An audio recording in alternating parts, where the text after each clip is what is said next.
This segment of the news has been brought to you by Sun Oil Limited. Welcome back. The Pan American Health Organization warning that while the country still faces the COVID-19 pandemic, we are also facing a mental health crisis. Director of PAHO, Dr. Carissa Etienne, addressed this issue during PAHO's weekly press briefing, adding that many people already living with mental health disorders have struggled to access medications or essential therapies, which can worsen their condition and leave them vulnerable to crisis. Mental health services are foundational to our COVID-19 response and ultimately to our recovery and rebuilding process. Countries must invest in mental health now to weather the ongoing threat of the pandemic and to limit its ripple effects for years to come. This pandemic is a reminder that good mental health is a linchpin for our region's health and the well-being of our societies. Dr. Etienne says that to support their member states, PAHO has updated guidance to ensure that healthcare workers can meet patients' evolving needs to ongoing COVID-19 disruptions, and they are also working with countries to decrease stigma against mental health in the Latin American and Caribbean region. Today, we are facing a mental health crisis that, if left unaddressed, will have severe consequences. It will not only worsen the mental health burden in our region, but also prolong the pandemic's impact. While many countries have deemed mental health a priority and have integrated mental health support within their COVID-19 response plans, few have backed these promises with funding or have put these plans into action. And so that is why we urge countries to please follow through on your promises by investing in mental health programs. Now, back in July, Dr. Valerie Knowles, clinical psychologist with more than 30 years of experience, urged essential workers in the Bahamas to prioritize their mental health and that the toll of the pandemic on their mental health should not be taken for granted.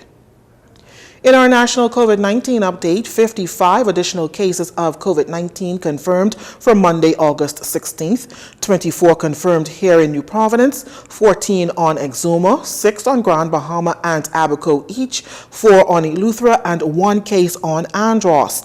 A further breakdown of the cases indicate that 25 of those newly confirmed infections are male patients and 30 are females. Total confirmed cases of the virus since the pandemic began in country now at 16,723.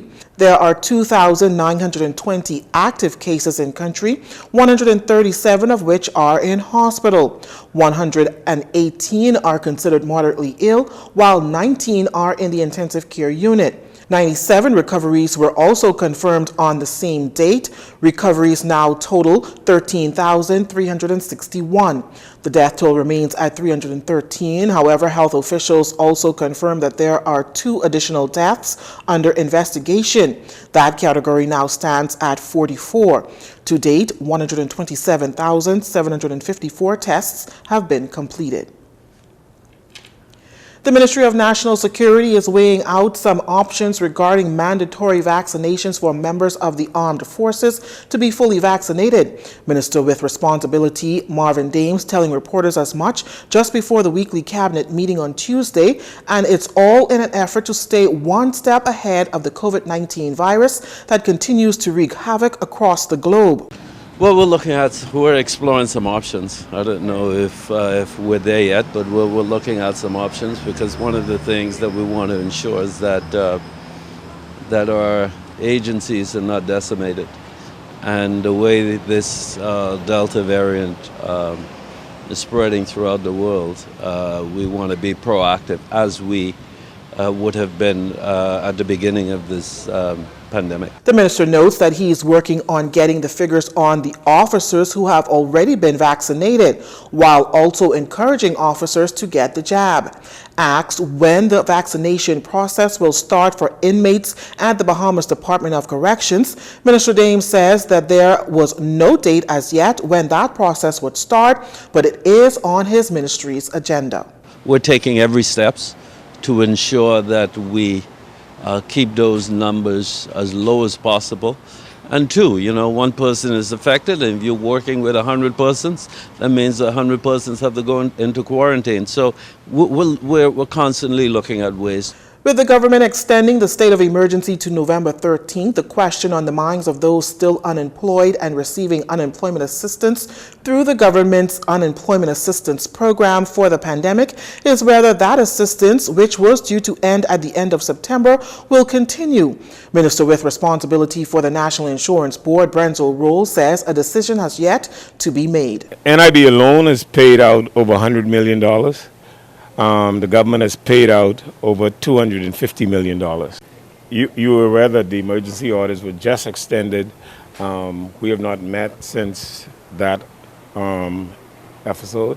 What we will discuss that shortly, but that's apparently about 6 weeks away, because the last payment is due the end of September. Minister Rowe shares that just over 16,000 Bahamians are still receiving unemployment assistance from the government through the program, which differs from the board's regular unemployment benefits. Thousands of ordinary Bahamians have benefited from the program, particularly those individuals who worked in the touristic field that was totally shut down. Many of these individuals have not in the past contributed to NIB, but they've benefited through the program because of the government's commitment to making sure that those persons had bread on the table or something to eat.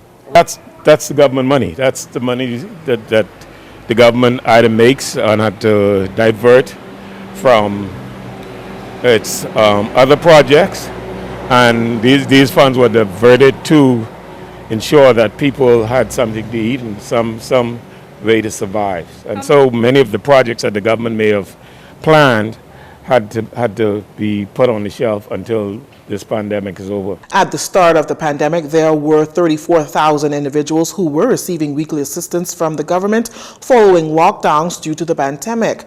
Payments started at roughly $200 and was decreased to $100 in October. Again, that unemployment assistance program is set to end at the end of September. You're watching Jcn News. Stay with us. This segment of the news is brought to you by Sun Oil Limited.